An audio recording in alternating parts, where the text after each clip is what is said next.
নমস্কার। আজকে আমরা চলে এসেছি মেঘের পালকের চতুর্থ পর্বে।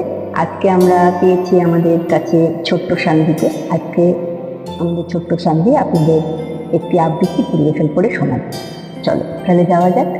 আজকে আমার পরিবেশনা কবি গৌরী ধর্মপালের লেখা কবিতা আবির্লি।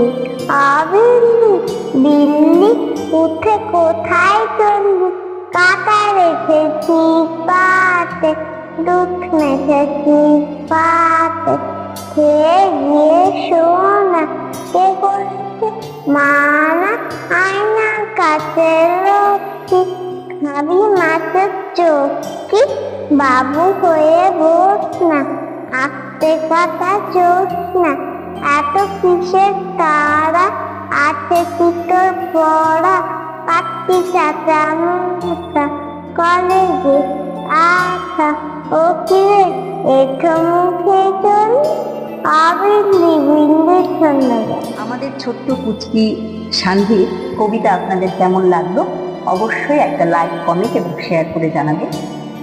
ধন্যবাদ।